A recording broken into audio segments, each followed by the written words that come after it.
The dreaded allergy season has arrived, but you don't have to sit and suffer. We have an expert in-house with us right now to talk about symptom prevention. UofL Health's Dr. Patrick Scott is here to talk ocular allergies and what you need to know about them. Okay, so first I have to ask, people always say, Ohio Valley is worst for allergies. Is that true? Yes, it is. So the Asthma and Allergy Foundation of America has ranked Louisville in the Ohio Valley, I think it was 14 out of the last 19 years, as the most difficult place to live with ocular allergies.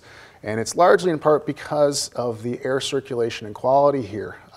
So that plays a big part in whether or not you're going to be symptomatic for eye allergies. Well, what a special distinction for us here in Ohio Valley. Okay, so you're living here, you get it, but let's talk about these ocular allergies. Sure. What does that mean? What are some of the symptoms? Sure. So ocular allergy is essentially a patient will come in and present into the clinic. They'll be complaining mostly of itching. They may have some redness or some tearing, things like that. But the main complaint is itching.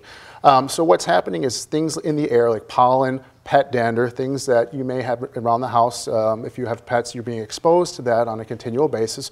Or if it's a seasonal thing like pollen, ragweed, etc., that gets into the air, and then the eye is open to the environment, so that's going to bind to the surface, and the surface of the eye is lubricated. It has a layer called the conjunctiva, which essentially plays a role in keeping the eye's immune system up and going.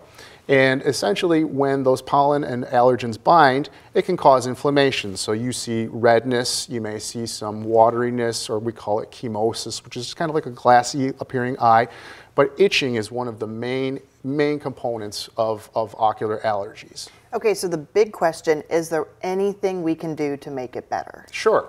So one of the first things to do, if you have not had an eye exam, is to come in and have your eyes checked so that it can be determined whether or not it's actual ocular allergy, if it's a dry eye, or if it's an inflammation that's possibly occurring. Now, if you're a person that's more into palliative treatment, so I recommend avoidance of going outside when we know that the pollen counts are high. Simple things such as washing the hair before you go to sleep at night, because what you're catching during the day, you'll be exposed to that if you're laying on the pillow. You may have a reaction to that. A cold compress really works very well, because anything that you put on the body that's cold, so for instance, if you sprain your knee, you're going to put a cold compress on there to help reduce inflammation. So the same thing goes with the eyelids, because they'll swell in response to those allergens, and putting a cold compress on there will help with some of that inflammation. So that's one thing, and then artificial tears to add some volume to the tears to move those allergens through really does help. And lastly, you can start with an over-the-counter topical antihistamine, and that tends to also help patients become less symptomatic during allergy season.